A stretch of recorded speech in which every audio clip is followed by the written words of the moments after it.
Hello, listener. Welcome to the second episode of Between the Lines, a podcast series where I am joined by a fellow reader and we discuss various ideas or characters in any book that has left an impact on us.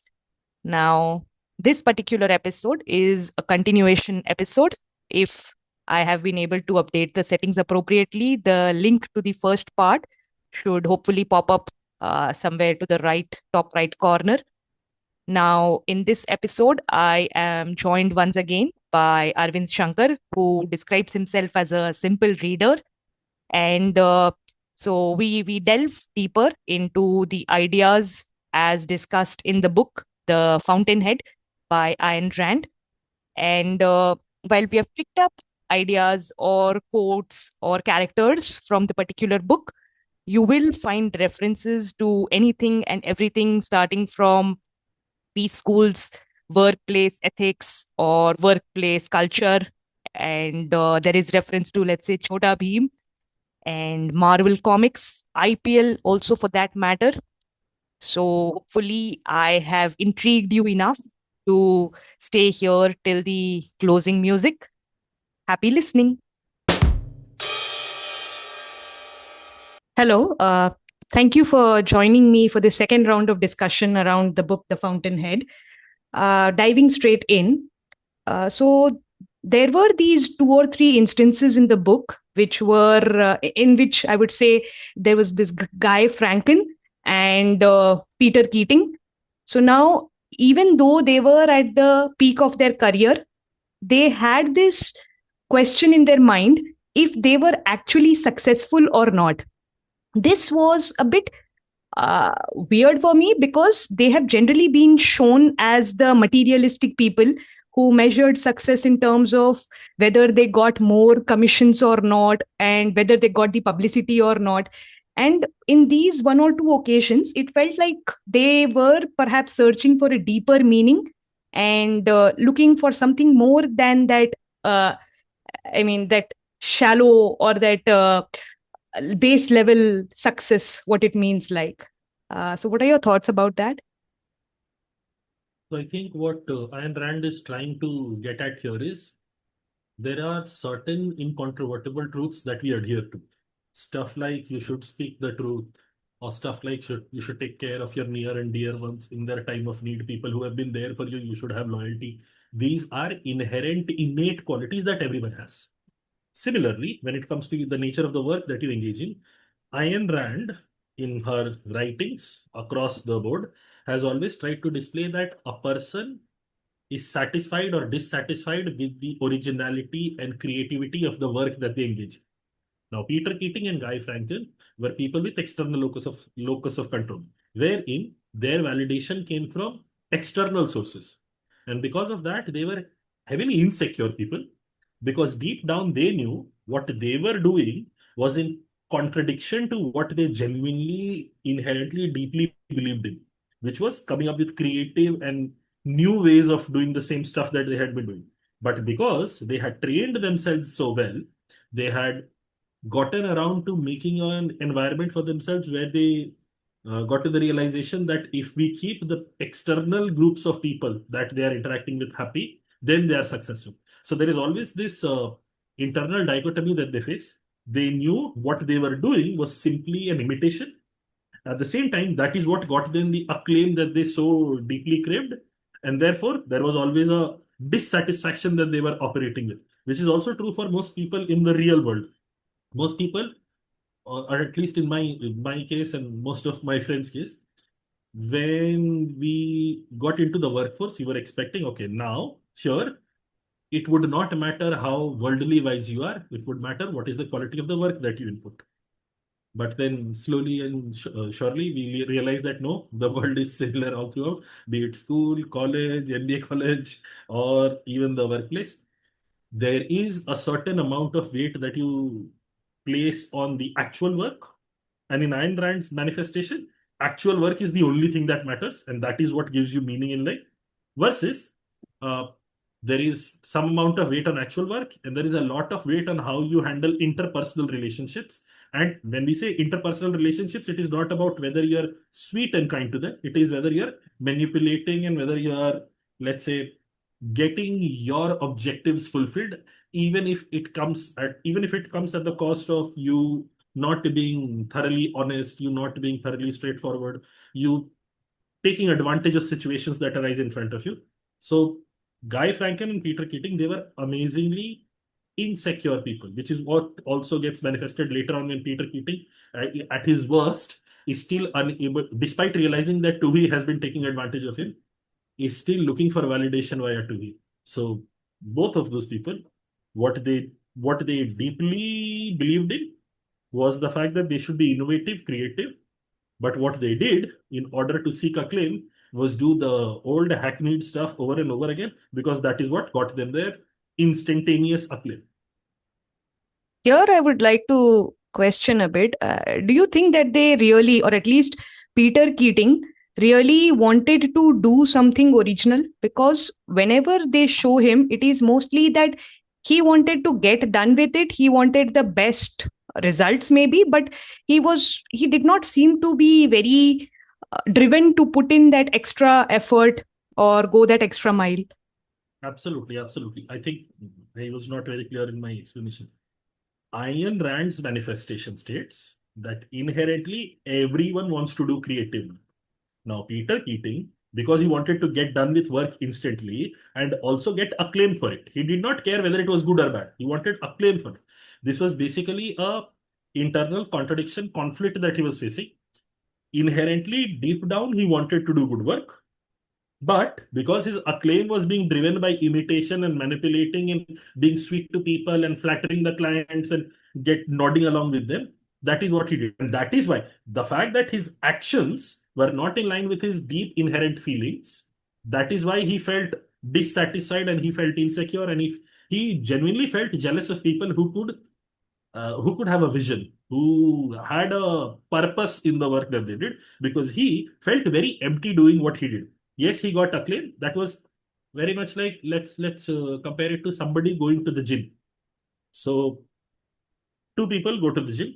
One person takes steroids, anabolic steroids, and gets all sorts of help from medical professionals and ends up with a physique. The other person slowly but surely builds up his physique, builds up his power, builds up his fitness. Now, the person with anabolic steroids is always going to be the more aggressive one, show-offy one, the person who will always claim, see, look at my physique. But deep down, he knows that he's the fraud because he hasn't done it the right way. Everyone knows in order to build a good physique, you need to have put in the hard yards over an extended period of time, and only then do you get results. Versus, you will still have a good physique. You will still get acclaim from people. People will still be wowing your physique. Wow, what effort this person has put in. But deep down, which is why in the gym world there is a huge debate on natty or not natty, natural physique built or not natural physique built. That is the comparison I'm making. You know, natural build is the right way to go. Yet people will take steroids because in the short run you will get the acclaim, and that is how Guy Franken and Peter Keating were progressing with their career. They were hyped up on steroids. Okay, moving on. So there was this one portion where he was in talk with a student, and he told him that a hysterical devotion to one's career does not make for happiness or success. It is wiser to select a profession about which you can be calm, sane, and matter of fact. Here, what I liked about it was that maybe Toohey was professing not to be too emotionally invested in the career, or was it something else? Uh, Toohey at its core was a collectivist. And whenever you're a collectivist, whenever you're looking at the communal good, you're essentially a leader who has a hidden agenda. Toohey did not want people to find their purpose. Toohey did not want people to be individualistic, because if they became individualistic, he would no longer hold the sway that he does over them. So when he was, let's say, scouting out new talent for the next generation of people that he can influence, he made sure that he gave them the sort of input that they craved in very sane words. Essentially, via this statement, what he's telling other people is, don't fulfill your potential. Find what is convenient, find what doesn't require a lot of effort, and do that. Which in these words would be very bad. But then, in his words, a hysterical devotion, look at the wonderful adjective that he adds, a hysterical devotion to one's career does not make for happiness or success. Because according to Toohey, happiness or success stems from, or what he's implying is, the happiness or success stems from external validation. But you can be very happy in Ayn Rand's notation. Toohey is the ideological opposite of Roark, and Roark is Ayn Rand's, let's say, ideal version of what a human being should be. Although she keeps calling it a man, which is very, very weird. But Toohey is the ideological opposite of that. And Toohey's version or Toohey's idea of making sure that the people don't get out of hand, don't go beyond his control is, let's calm them down. Let's make sure that they understand or they believe that trying for something great is counterproductive. It's as good as, let's say, you're playing a cricket match. You're playing a cricket match, and you know that your team needs to score, let's say, or right now we had the IPL last match between IPL, PBKS and RCB. PBKS and RCB, I think one match happened. No, says Lucknow Super Giants and RCB. Now Lucknow in the first innings ended up making 227 odd runs. Now, into his version would be, if you try to win this match, you're going to take unnecessary risk. The chance of failure is so high that you should not even be trying. Make sure that you secure your place in the team, play sedately, make sure that in the next match, your stats don't get impacted, yet you do well. But then RB did go for the target. In fact, Jitesh Sharma, the stand-in captain in the game, ended up scoring a wonderful 85 of 33 balls. This was his first ever IPL 50. He was not even counted as one of the recognized batsmen in the team. Yet he did wonderfully well. But into his conception of world, he would have made sure that he doesn't make mistakes, he doesn't get out rashly. But he was taking all the risks in the world, and that is where the beauty of human achievement comes in.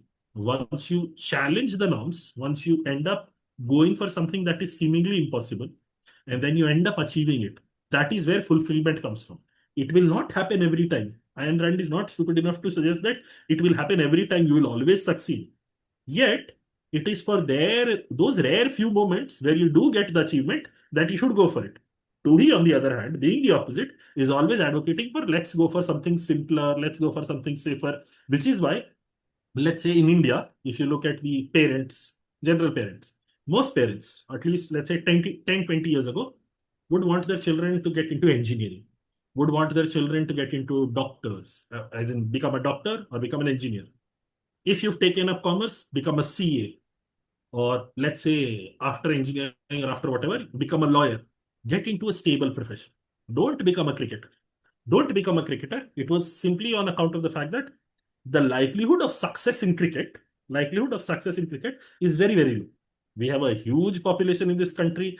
Yeah, at different levels of selection procedure, there is lots of politics, there is lots of bribery, lots of good cricket players don't get a chance to progress through the levels. But just imagine if Sachin's parents had fallen in line with to his ideal. Or don't go for a hysterical devotion to your career. It is wiser to select a profession in which you can be calm, sane, and matter of fact. Let's become a bus conductor. Let's become a typist. If Sachin had gone down that path, I think he was 10th fail. I'm not entirely certain, but he's definitely not appeared for 12th. So is Sachin, instead of going down the path of cricket, where he was entirely smitten and wanted to achieve wonderful things, he had chosen the safer, saner, calmer path. Of course, he would have never achieved the heights that he did achieve. Now, it is not for everyone to go for that path. It is, of course, not for everyone to go for that path. But an institutional recommendation towards clear dreams, clear ambitions, fall in line, be very, very sedate, don't even try for achievement. That is the sort of thing that Turi was going for, because then those people who are dissatisfied, those people who feel like they had something to prove and never got an opportunity, those are the most easily manipulatable people, which Turi was farming for. Got that.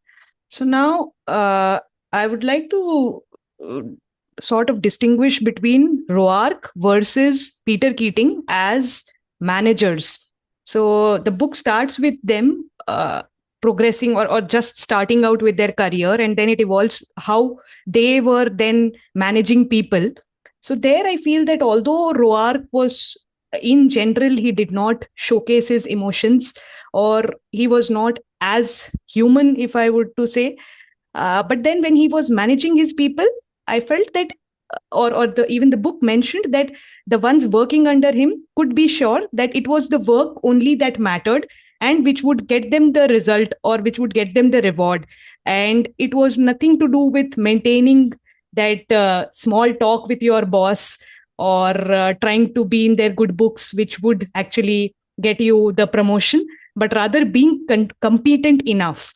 So, and Peter, on the other hand, it felt like after a point of time, he was becoming impatient and just snapping orders at people, and he was quite like not very considerate, and sort of felt that he was perhaps at a higher level, so he should be given that respect, or he should be the one snapping orders, and then people should immediately do whatever he said or whatever he wanted them to do. What are your thoughts about that? See, this again stems from the sincerity and devotion to work that they had. Roark, when he had a plan, when he had a project, he was very clear in what he wanted to do. He knew the steps. Okay, this is step one, this is step two, this is step three, this is step four. And he wanted things to progress that way. And he only wanted people who could understand, contribute, grow that vision, not necessarily beat about the bush. If you felt something that Roark was suggesting was incorrect, if you tell him directly, he would appreciate it more rather than you. While I think this one version is wonderful, but perhaps he would not like that. On the other hand, Keating, because he knew he was a fraud, he did not have an original idea. Because of that, his focus on things changed very drastically, very fairly quickly. So he came up with a design, next day, new design, next day, new design. So the people under him realized that it was impossible to get the work done appropriately. So, and because Keating had seen that what had worked for him in the past was manipulating his smile that got his teachers to fall in line and give him high grades, and him basically ripping off the homework of smarter people than him and getting Howard Roark to do his assignments. All those wonderful things that happened with Keating. So they realized this person is malleable. This person can be influenced. So they got into the employees and Keating. They got into a competing manipulation match. Who can manipulate the other side better? Roark was trying to lead by example. I will dedicate myself entirely to it. I will expect you to put forward your best. He doesn't expect, now let's say Roark works for 16 hours in a day, 17 hours in a day, 18 hours in a day. He doesn't expect his employees to work 18 hours in a day. But he would expect for the duration that you're working, you're dedicated to this film. Whether you're not wearing a very, very fancy shirt, whether you turn up to office in sandals, I don't care. If your work is great, you're a great person. I will let you grow within the organization and institution that I'm fostering. If you're not good for the optics, doesn't matter. On the other hand, in Peter Keating's office, these are the precise things that mattered. Whether you were fluent and, let's say, very, very nice to talk to while interacting with clients, whether you were able to convince people towards your point of view, whether you were able to not necessarily resolve problems, but make sure that the problems died down. Those were the things that Peter was going for. And given that Peter himself was not very good at the core function of the job, the architecture part of it, the designing part of it, he demanded respect. Whenever it comes to, let's say, a person who is competent will command respect, and a person who is, let's say, an imposter will always demand respect. I am your senior, please give me respect. And perhaps you can hark back to your MBA college days. There were people in second year who demanded respect. We are your seniors. We should be respected. We have seen the world. Versus seniors who were self assured. Seniors who knew what stuff they want to do. They will not even claim they know everything. They knew about their own small little packet of the world. And if you ask them about it, they'll tell you wonderfully well. And then they'll be on their way. Which is why all these B schools have the, uh, let's say, informal ragging sessions. Because there are lots of seniors who are absolutely clueless and are vindictive to the core. So between Roark and Peter, I see those two kinds of seniors. The one who was self-assured, knew what he wanted to do, and focused on that. The one who was unsure was knew deep down he's an imposter and therefore had to demand respect, had to manipulate people. There was no leading by example there. Whereas Howard Roark entirely leading by example. This, I guess, bleeds into a line that is there in the book where the author mentions that people, so like a quest for self respect is a proof of its lack, which I guess is what we are hinting at right now. Moving on, why do you think Toohey got the Stoddard Temple commission for Roark? Okay, so after the initial few interactions between Toohey and Roark, not necessarily individual, as in direct interactions, Toohey had looked at Roark's work, Toohey had looked at Roark's past, and he realized that this person is an individualist. He is looking to fulfill his creative potential. He's looking to do the best that he can with whatever constraints he has. And Toohey could not allow for such people to become successful because that would weaken his stranglehold over the most influential people in the country. So, when Edward Stoddard wanted to get his temple built, because Toohey had significant influence over Stoddard, he recommended Roark. He did not want Stoddard to have a great temple. In fact, what he wanted was Stoddard was a very, very traditional person. He wanted traditional work done. But he knew that if the project, if the commission went to Roark, he would do creative work, he would do innovative work. And once he did innovative work, then too he would have the liberty and full control of going after Roark in whatever way possible.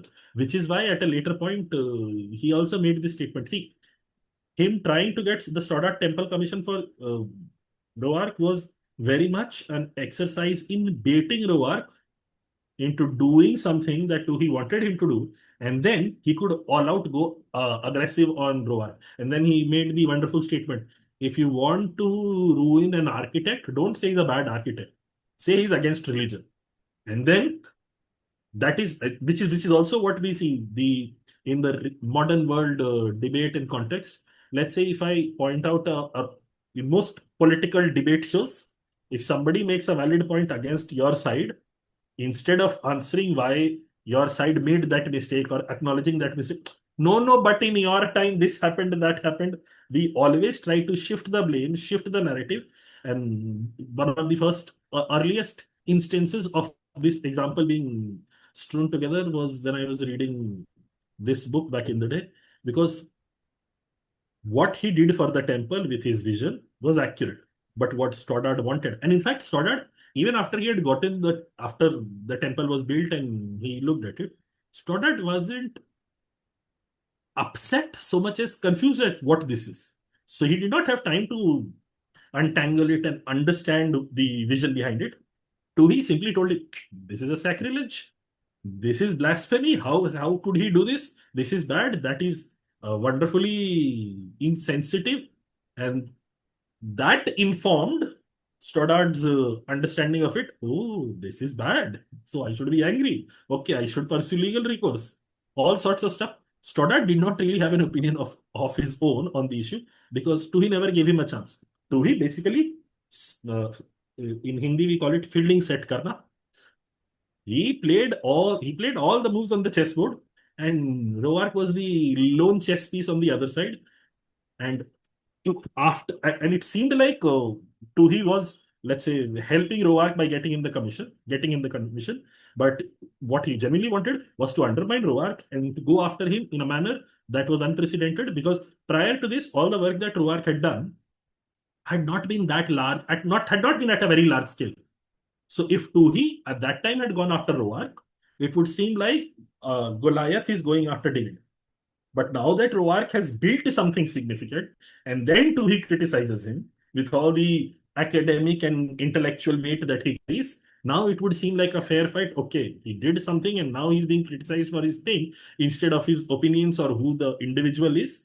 But deep down, that was always the intention. Let's cut him down to size because he's an individualist instead of a collectivist. My influence, my manipulation scope will be reduced if Howard Roark is allowed to grow. Okay. So moving on, What were your thoughts about Gail Wynand the first time that he was introduced in the book? Or let me rephrase, like when we get to the part about Gail Wynand, and that is part 3, I guess, and when they gave a background about him, like how he grew up, and then how he started the paper, the banner, and how he went about it. What are your thoughts about that? See, Gail Wynand is the ideal compromise candidate of Ayn Rand because Gail grew up in abject poverty. And when he grew up, he wanted to become rich at all costs, even if that richness came at the cost of him sacrificing his innermost ideals that Ayn Rand believes is creativity and innovation and doing the work fairly. He was okay with it because he had such abject hate for poverty. He had seen the worst of worst, and therefore, when he became big, I think he had run that experiment, cancer research and poor lady. He ran that experiment. He realized, okay, emotion cells, and then he realized see, ideally, journalism should be the fourth wall, the fourth pillar of democracy wherein the powerful are kept in check, the powerful are held to account for whatever incorrect and wrong things that they do. But Gail Wynand realized this is a business. He reached upon the realization this is a business. And to my core, I believe that is the wrong move. That is the wrong stance to take. But then in the modern day and age, he realized we have lots of Gail Wynands now. We have absolutely lots of Gail Wynands. All media houses now are run with the intention of making a profit, which is why you have 38 khabar in 60 second or 12 minute or whatever, some random combination of numbers, these many news in these many minutes. And within those news, you have like 3, 4 headlines of the same news article. 24-hour news channels were created for an event like 9/11, where you needed constant update, or the Mumbai attacks that happened. You need 24-hour news channels for those purposes. At all other times, news channels have very little to offer, which is why they end up talking about Salman Khan in his court visit was wearing this kada, that kada. Absolute nonsense. Somebody going to jail and ordering a salad for dinner. The entire point being, why is this person getting to order food at all in a jail? But okay. So news channels have turned into profit minting machines. And Gail Wynand, you can understand why he took the stance that he took because of his extremely poor past. He had realized that there is no way he was going to give up power. There was no way he was going to get poor again. He and this is where the contrast between Gale and Howard Roark also comes. Gale feared something. Gale had something to lose. Roark was absolutely free of obligation. There was nothing that he feared, and therefore he could afford to take risks. Gale Wynand, because there was a barrier that he did not want to cross. There was something that he cherished. He wanted to preserve it at all cost. He was willing to make those this compromises, not sacrifices. He was willing to make those compromises, even if those compromises did not lay with him very quietly and satisfactorily. He was extremely afraid of falling back into his poor days. Yes, so that is what I also felt, like how differently. So, although Gale's and Howard's pasts were almost similar, but then how each of them reacted differently to it and how they grew up differently. So, like one, that is Gail Wynand, ran after power just because when he was younger, there were people who had sort of made him suffer in a way. But then for Roark, he was not hungry for power, but yes, he was against incompetence, like at all costs. So yeah, moving on, there was this line that the psychology of a murderer who has committed the perfect crime and then confesses because he can't bear the idea that nobody knows it's a perfect crime. So I feel it is more relevant today when we have this social media, and then with Instagram and even all those platforms where for the smallest thing you do, you try to put it up there so that you get that validation. And what we have been discussing so far, that external locus of control. So do you feel that it is, I mean, I liked this line a lot. What do you feel about it? I feel this is a stupid murderer. If you've committed the perfect crime and you've gotten away with it and you want people to know about your crime, perhaps what you can do is write it up, put it in a safe, and tell your lawyer after you die that safe or the contents of the safe to be handed over to the police so that the police know that this person did this. Everyone in the community knows you will get the acclaim. The problem with this entire storyline, my version of the storyline is people want acclaim in front of them. People want to be hailed as the mastermind who pulled off this amazing crime. Or the social media, if you haven't really posted about the gym, have you really gone to the gym?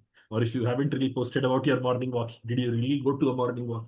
If you haven't posted a photo from a wedding, did you really go to the wedding? All those If you have not posted videos about how you were studying for CFA or CAT, have you really studied for that or not? get ready with me, come study with me. I don't know what all trends are there because eventually this boils down to see instant gratification is a ever pervading emotion that we have in the society. Let's say previously 10, 20, 30 years back, if we had to eat out in a restaurant, there would be 1 month long plans. Okay, we are going out to eat on that day. And then you saved up all your hunger, you turned up on that day, you ate. Then along, and then let's say you wanted to buy something. I will go to, when I was in Delhi earlier, let's say 2007, 8 period, if I wanted to buy computer peripherals, although at that time I had no computers, but if you wanted to buy computer peripherals, you had to go all the way to Nehru Place to buy those things because they were reliable there.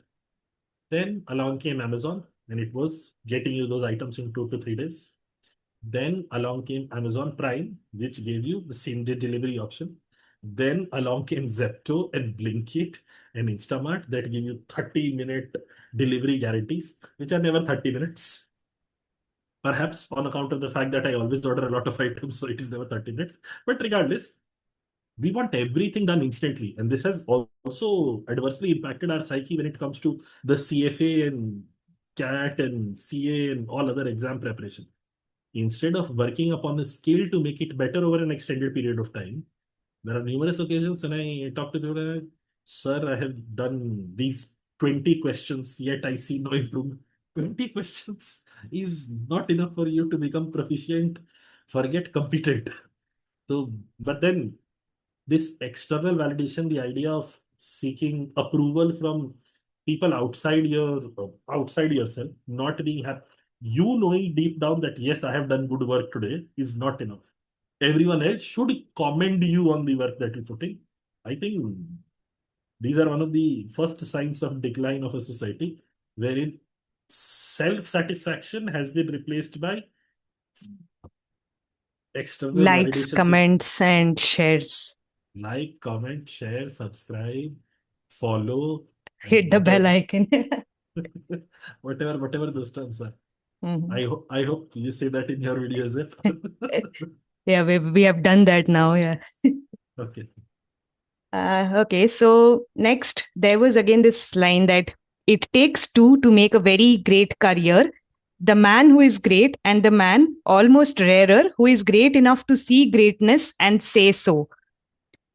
What have your experiences been in the past? How much do you relate with this? Hmm, I don't really think I've been in a situation where either I have been great or somebody else has seen my work and perhaps would call me greater. But based on the experiences that my students have had, I can say I've known people who are excellent workers. I've known people who are great at doing the work that they were assigned to do. And more often than not, they were punished for it. In the modern day corporate world, if you do good work, your reward for that is more work. Not a progression through the ranks, not a training for the next level of responsibility that you will shoulder.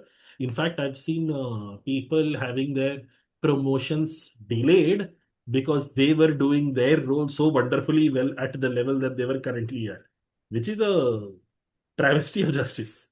And I've also seen in offices, or at least heard stories of in offices, whenever a manager sees a competent underling, they try to crush that underling severely because This underling, if they continue to progress at the rate that the manager sees them now, they could perhaps become competition at a later point of time. There are very few senior people in the corporate world that are nurturing and are looking to give you a hand on your way up. Most of them are looking to put you under their thumb and keep you there, because if you're there, you don't get to share credit with them. And all the work that they do, you can claim credit for. See, my team is doing this, my group of people are getting this done. And that is not appropriate, but it happens. And which is why this line is absolutely wonderful. This line is absolutely. See, I find myself torn between these two ideas. It takes two to make a very great career. The man who is great, not necessarily, should be a woman as well, but a person who is dedicated to the task, and the person who at the immediate above level, or the person who is judging, who is only factoring the amount of work. No personal relationships, no small talk, no optics are factored in. Only the amount of work that you're doing and how consistently you're getting that work done. Those are the things that should matter, but it rarely ever happens. It rarely ever happens. If you find my advice to anyone who's listening to this podcast right now is, if you find a boss who genuinely appreciates your work, stick with them. When they change organizations, ask them to take them along with you. If you have been great in your work, they would accept that request. So if you can get that done, that would be the ultimate dream for Ayn Rand and anyone else who believes in this idea. Okay, so moving on, there was this portion where Gail, he was in conversation with Roark, and he mentioned that how, I quote him, that I've always thought that that the feeling which changes never existed in the first place. There are books I liked at the age of 16. I still like them. Here, do you feel it contradicts with the idea that change is the only constant, and where we say that a person evolves, their ideals evolve? So not necessary that something that they liked at an earlier age is same as what they like even now. I think I'll make a distinction between these two things. Let's say at a young age, you liked cartoons, and most children like cartoons. And every generation feels that the next generation has a shittier choice of cartoons. Say back in my day, we liked Cartoon Network, but then kids around your age liked the Pokemon and all that jazz. And then the kids in the next generation like Shin Chan and I don't know what. Chota But Bhim. Chota Bheem and Augie and the cockroaches. I have a nephew, so I've seen lots of months. And now the kids like Paw Patrol Peppa and Pig. Peppa Pig. Absolutely.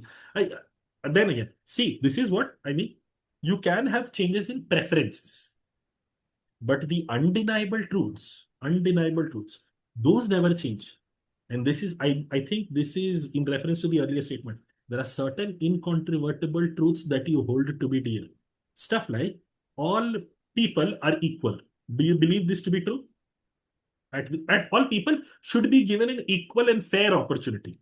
This is a deeply held belief that I have, and I believe most people in this world would have.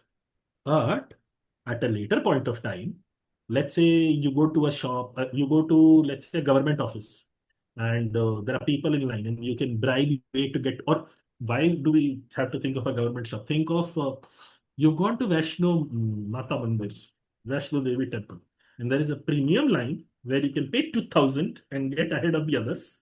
And then there is a general line in which you'll have to wait for roughly 3 to 4 hours. What will you do and what do you believe to be correct will be different. But deep down, you know what is correct. So what he's talking of here, when Gail Wynand is saying the stuff that changes never existed in the first place, as previously mentioned, he was willing to compromise on what he believed was right and appropriate because he did not want to fall back into poverty and he wanted to get power, get money.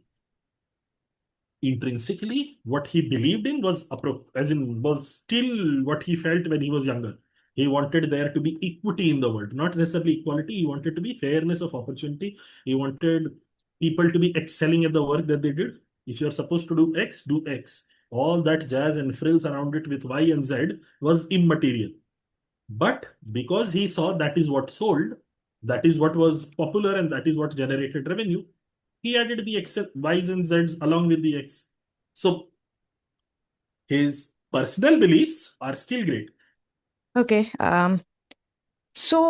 Regarding Dominique's character, do you feel that Ayn Rand did justice to her character? See, when you say did justice, given this book was primarily about Roark versus Toohey, and everyone else was a side character. Everyone else was a side character.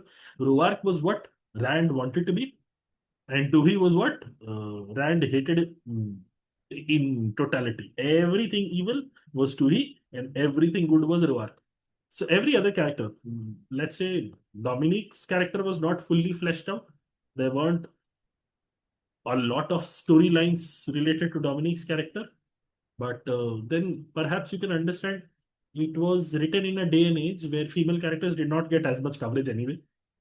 And if you think Dominique's character was not fully fleshed out and she was not given a lot of coverage, think of Guy Francon. He was given even lesser coverage. Between Dominique and Guy, Dominique had more interest devoted to her. And even so, Dominique is the less influential Gail Wynand. She did not have as much power. She also believed in the fulfillment of the higher purpose that human beings should have. Yet, she was also willing to compromise because that meant achieving success, at least in the way success was defined by majority of the crowd. So, Dominique, if you say, did the author do justice to Dominique's character? I don't know. I don't think Dominique got enough coverage in the book for us to say, we know she's a complex character. We know she's the only female character that had any sort of relevance in the story. And beyond that, I think Dominique's character is good, but definitely not the lack of a female character in the story was very evident. It was very, very evident. As in, Toohey did not have a female companion. Or even Keating, he had a wife, but that wife rarely ever got a mention. So that the female characters were severely underplayed in the book, that is undeniable.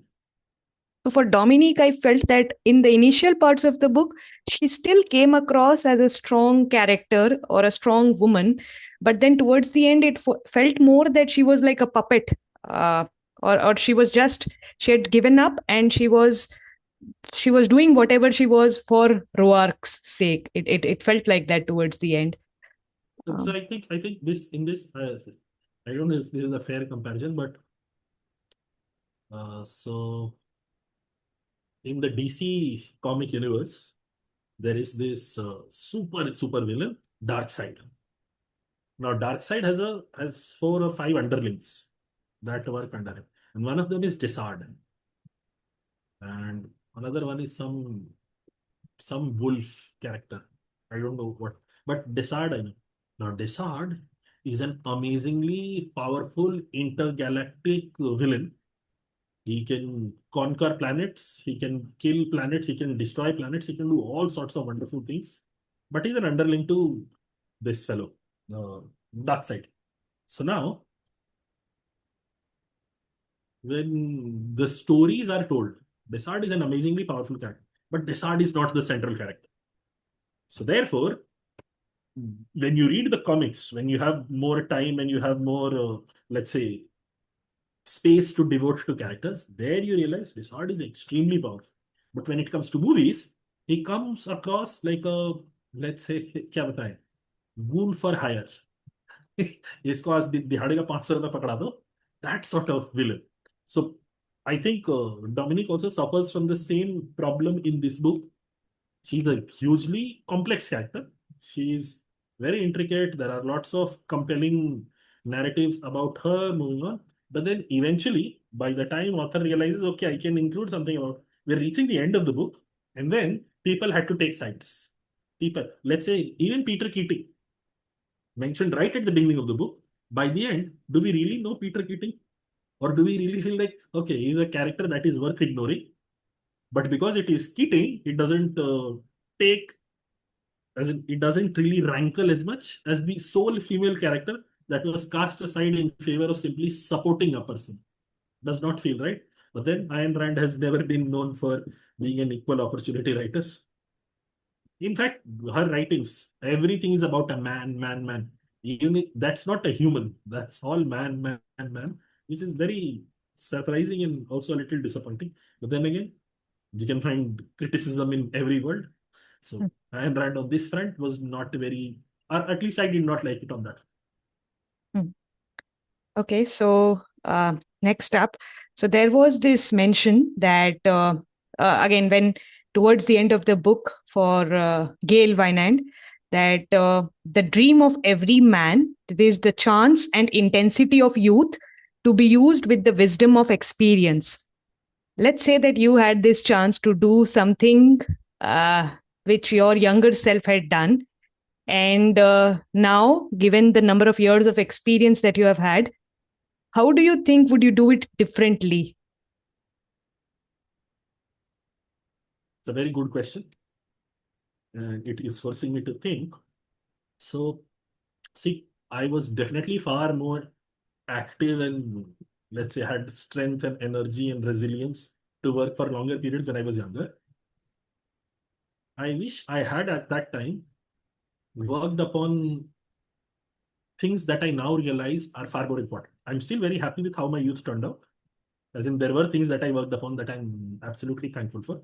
But then, let's say back in my college days, I was of the opinion that as long as I am getting paid and I'm getting paid well, even if you ask me to work for 18 hours in a day, I'll be happy. Which I learned very quickly after joining my first job. No, that is not the truth. I need to have some free time. And there are lots of kids over the years that I've interacted to who have also hit upon the same realization. Some people are built that way. If you give them lots of money, they are willing to um, dedicate their entire life to their jobs, and that is perfectly all right. People are built that way. I am not built that way.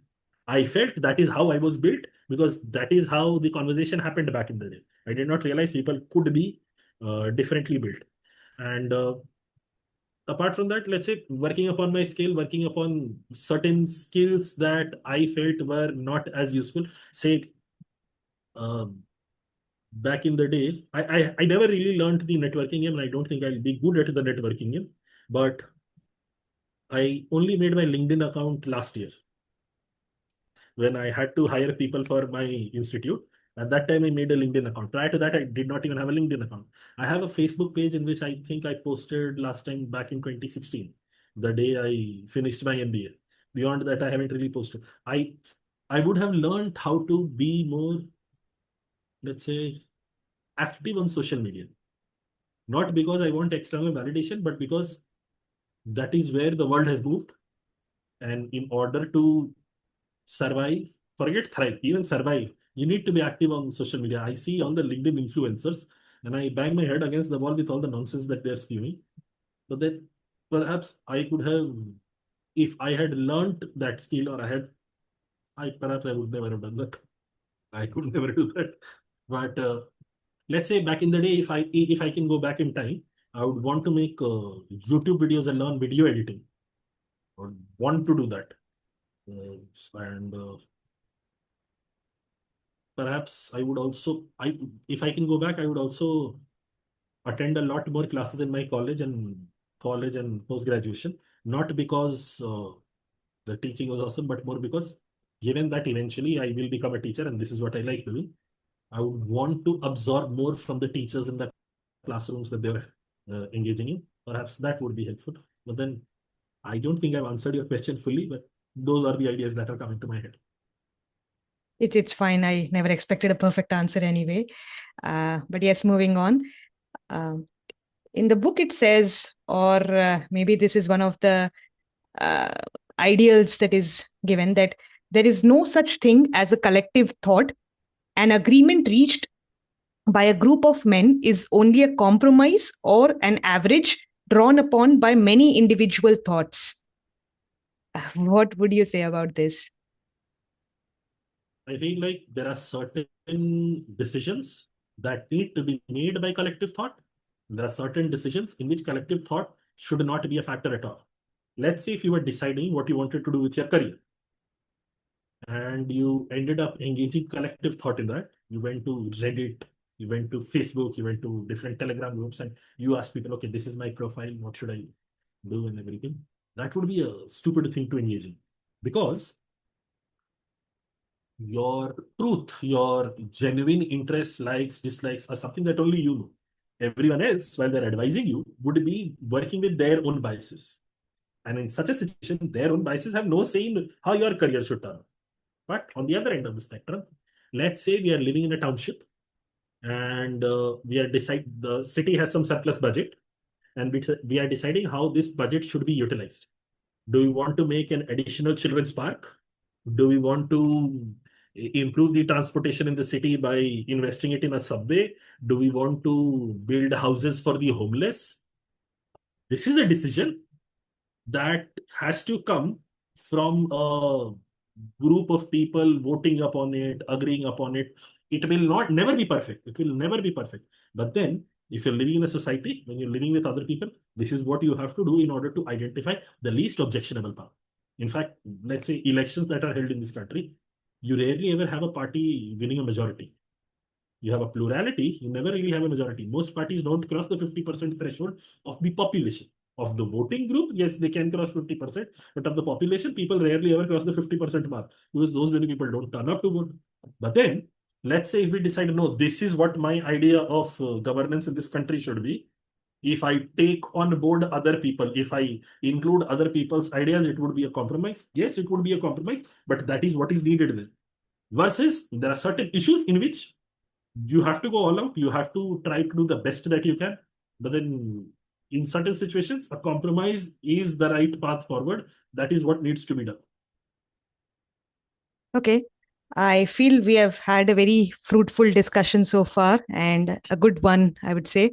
And as they say that all good things must come to an end. So with that, any closing thoughts or remarks that you would want to share?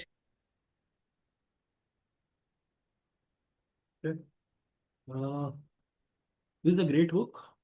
And for young people who are, let's say, waddling into literature, this is not a book for you to start with.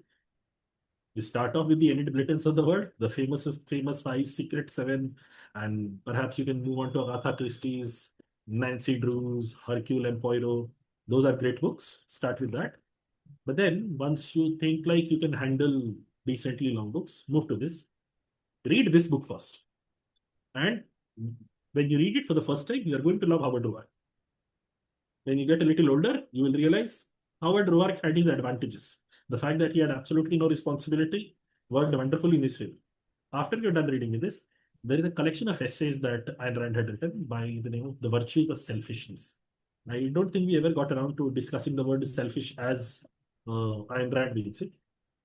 She believes that everyone in this world should be selfish because selfish does not mean me at the cost of you. It only means I will try to improve myself to the best version that I can be.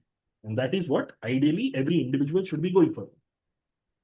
So, virtues of selfishness, in that conception of selfishness, there is no other for you to consider at all. So, read The Fountainhead, then read Virtues of Selfishness, then move on to Atlas Shrugged. Perhaps at a later point of time, we hopefully, if Sneha agrees, we'll also have a discussion on Atlas Shrugged. But and then while I like this book, I realized because I read it when I was very young, in my old age, in my older age at least, I realized this book is not realistic, but that something doesn't have to be realistic for it to be inspirational. There are certain elements of it that are very, very inspirational. There are, let's say, Gail Wynand. Back in the day when I read it for the first time, I found Gail Wynand to be a repugnant person. But now I realize Gail Wynand is the classic real world example of what it has to be. I found Ellsworth and Toohey to be a repugnant person, but I also realized lots of successful people are Ellsworth and Tooheys of the world. I found Peter Keating to be, let's say, spineless. But then lots of spineless people have got into the top of their profession. I found Howard Roark to be inspirational. But then I also know there are barely any Howard Roarks who get the acclaim that Roark does get in the book. Because most people who are committed to their work, most people who are As in, I have a few kids and few known people who work in government offices. The ones who, despite having a government job for a long period of time, and are still fairly monetarily worse off than people at the same rank or perhaps even in the junior rank in the same department, because those people have alternate income sources and this person doesn't. So for me, this person is equally as impressive as a Howard Roark, somebody who is doing well in life, as in fulfilling their obligations, at the same time not deviating from their set of principles that they find inspirational. That for me is the most impressive attribute. So don't deviate from what you genuinely believe to be accurate. Forget the woe is me routine. Everything is against me. Every game that you play, you will know the rules beforehand. You can't claim the rules are unfair after you have played the game and you lost. Either don't play the game or believe that if you're going to play the game, you will leave no stone unturned in winning that game. That is all that I can say. And the book is great. Perhaps you should read it. I don't know. We did not have a spoiler warning anywhere. So when you read it, drop a comment down below about how you found the book. And yeah, that will be all from my side. Thanks a lot. Thanks a lot for joining me. And that'll be it. Thank you. So, yes, that's it for this episode and for the discussion around the book, The Fountainhead. Just as closing thoughts, I would say that this book has definitely not been an easy read. I mean, there were the highs and the lows, the times when I could relate with the characters, the ideas that they put forward, and also when I found the text a bit dry and the ideas or the metaphors simply went over the top of my head. But I'm glad that I was able to complete the book and have this discussion with a reader who has perhaps read the book multiple number of times and during different phases of his life, which has perhaps given him a better perspective to judge which parts or the ideologies as discussed in the book are actually practical or not so practical. I will hopefully catch you in the next episode of Between the Lines with a new book and a new reader. Until then, happy reading.